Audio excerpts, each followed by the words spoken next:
Петре Шилегов на сила истурка промена на имиња на речиси 500 улици, булевари, плоштади, мостови и тоа противзаконски. На крајот од мандатот, за кој што ќе остане забележан единствено по скандали, Шилегов се користи со старата добра школа од поранешниот систем. Ако не си изградил ништо, тогаш преименувај го постојното. Со овој чекор не може да не се забележи дека Шилегов се приклучува кон бришачите на институционалната македонска историја, со замена на имиња на македонски личности низ историјата и со употреба на целосни анонимци за македонската јавност. Но покрај моралниот аспект, наместо помош на граѓаните во услови на здравствениот погром, тоа што е најексплицитно е сепак правниот аспект на овој зафат. Во Македонија има закон. И тој закон мора да се почитува и важи за сите, било тоа да е Шилегов или друг потрчко на режимот.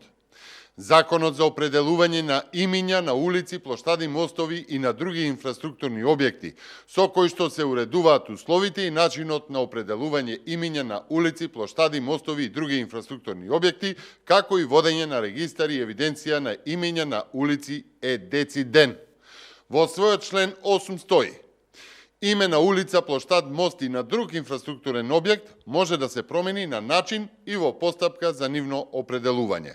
А понатаму во истиот член се вели: промената од став 1 на овој член не може да се врши 6 месеци пред одржување на редовни претседателски, парламентарни и локални избори и 1 година пред планиран попис на населението.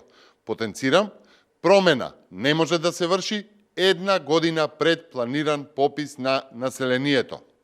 Правно, пописот во Македонија требаше да почне веќе утре. Законот за сопирање на пописот се уште не е изгласан. Пописот со политички договор е одложен и ќе се одржи во септември. Но и во двата случаи, иако не само што е правник по професија, туку и на седницата на Советот на град Скопје беше предупреден за овој член, Шилегов го истера и наетот. Почитувани, иако судски овој зафат за преименување на речиси 500 улици, мостови и плоштади во Скопје ќе падне на суд, заради токму членот од законот, Петре Шилегов ќе остане запаметен како единствен кој што во еден ден сменил имиња и бришал македонска историја од 500 улици, плоштади и мостови. Тоа се нема случајно од окупацијата или, како што милува групацијата околу Шилегов, од администрацијата врз Македонија во Втората светска војна.